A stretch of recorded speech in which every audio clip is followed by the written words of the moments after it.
Okay? Pero ito na nga lang po. May panibago akong pakiusap sa inyo. Sana po makarating din sa mga kasamahan natin. Kasi hindi na po maganda yung nangyayari Hindi na po maganda yung nangyayari ngayon.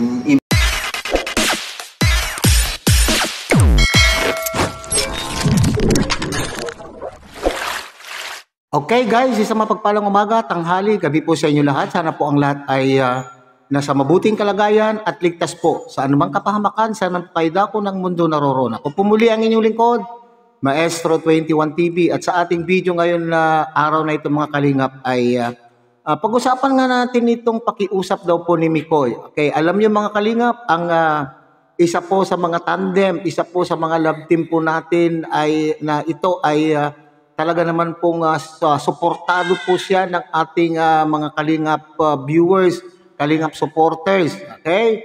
So kitang-kita naman po natin sa pagtanggap sa mga performance ng mga vlog tungkol po sa tandem na ito ay talaga naman pong tanggap na tanggap po sila ng kanila pong mga taga-suporta. Isa na po ito sa mga Big 3 love team na tinatawag at dito na ipapakita ng mga supporters ng yung mga legit na Mikris supporters ay sadya naman pong talagang pinapakita po nila yung kanila pong mainit na pagmamahal sa tandem. Pero ano itong nangyayari? Itong mga nakaraang pong araw mga kalingap ay umingay ang ating mga taga-suporta. Hindi natin alam kung sila ba ay mga legit na Mikris supporters. Kaya sabi po nga dyan ni Mikoy mga kalingap ay mga nagpapanggap na mga legit na mga Mikris supporters. So, hindi natin malaman mga kalingap kung sila man po ay mga legit o talagang sadyang itong mga ito ay nagkalat dito sa social media upang manira ng mga samahan. Okay? So, yan po yung ating pinakapaksa ngayong araw na ito. Pero bago po yan, tayo muna po ay magbibigay po guys sa ama at founder po ng Kalingap, Kuya Bal Santos Matubang. At tangkilikin po natin Ate Edna Vlog, Kalingap Rob, Kalingap Dan. At syempre, kung bagong dating lang po kayo sa ating munting channel, sana po ay inyo rin pong tangkilikin sa pamamagitan po ng pagbibigay nyo ng like, share, and subscribe. At tuloy pindutin na rin po ang notification bell. At nang sa ganun tayo pa rin po ay magkita-kita at magsama-sama sa susunod pa pong mga reaction videos na ating gagawin. Likewise, may galog shout out sa ating mga kasamahan po dyan sa Karepa. Kalingap Reactor Partners sa pamumuno po yan ng ating presidente, Javier De Leon, aka Abirador. Okay?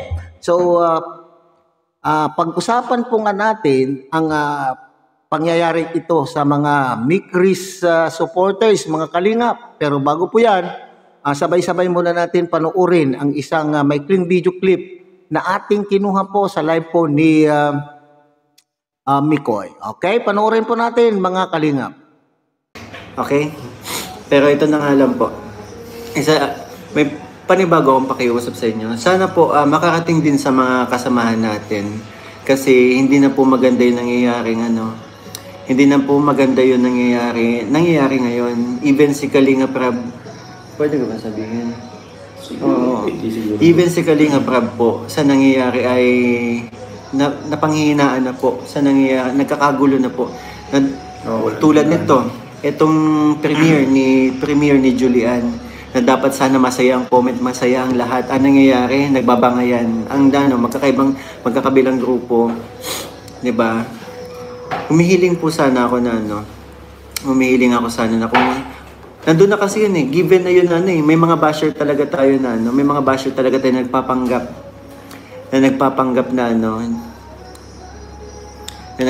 na Mikris. Nakita ko, ang daming mga basher na nagpapanggap ng Mikris. And so yung kabila galit kasi napagsabihan yung sinusuportahan nila. Thank you po sa nagpakulay Mama Maricel Kalim. Nagalit dahil hindi nagustuhan yung mga sinabi ng basher na nagpapanggap na Mikris doon sa sinusuportahan nila. So anong nangyari, ito naman supporters ng kabila sumagot, which is ang tinitira ay kami. Kasi yung nagpanggap ng yung basher na nagpanggap ng Mikris ang tinitira. Kung sino man yung sinusuporta ng kabila. So, sumagot yung kabila. Kami ang tinitira. At kayo na mga solid supporters na mga nasaktan ay sumagot din. Doon na nangyari na papalitan hanggang sa naging toxic na at nababasa ni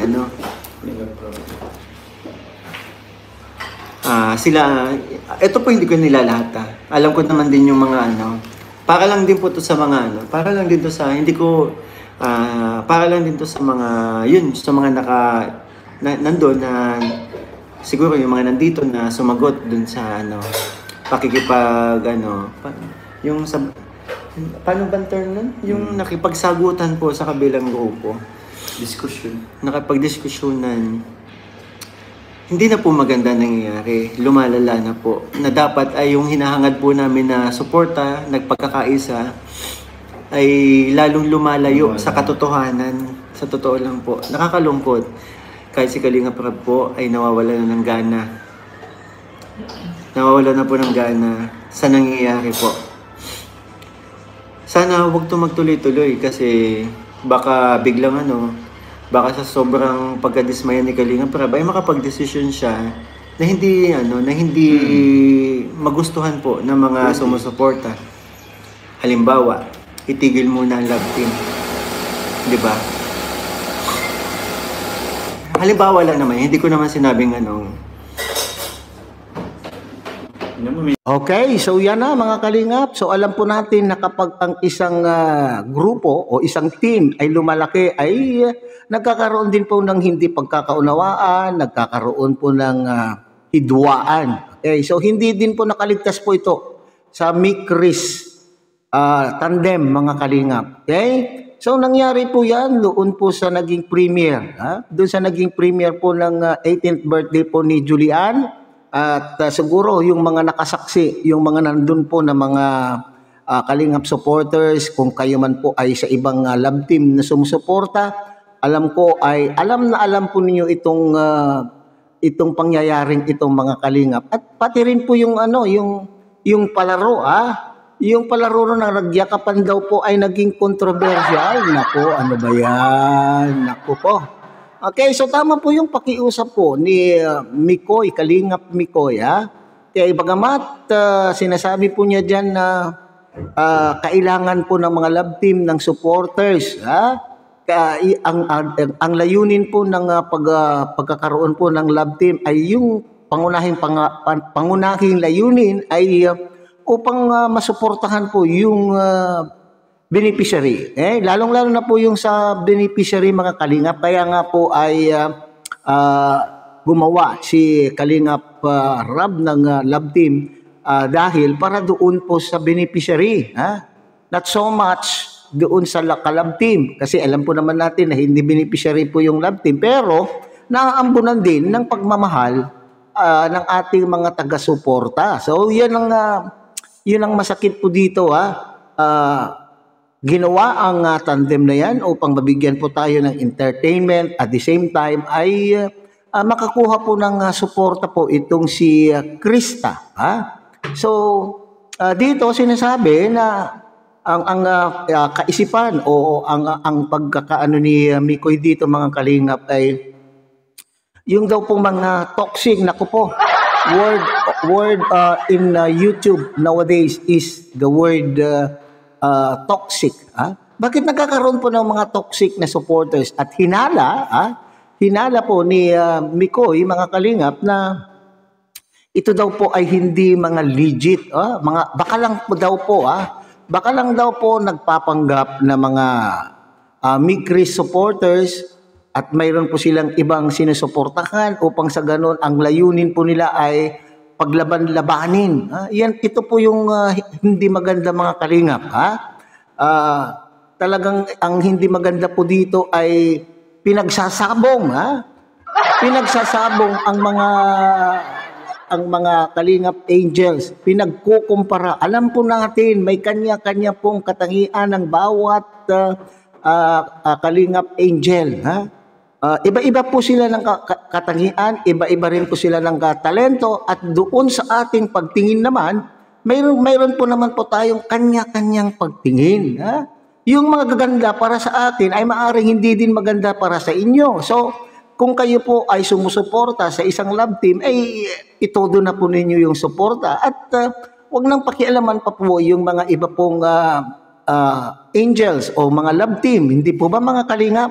Dito po yung pagkukumpara po ng bawat isa ay doon nagsisimula ang mga awayan, ha?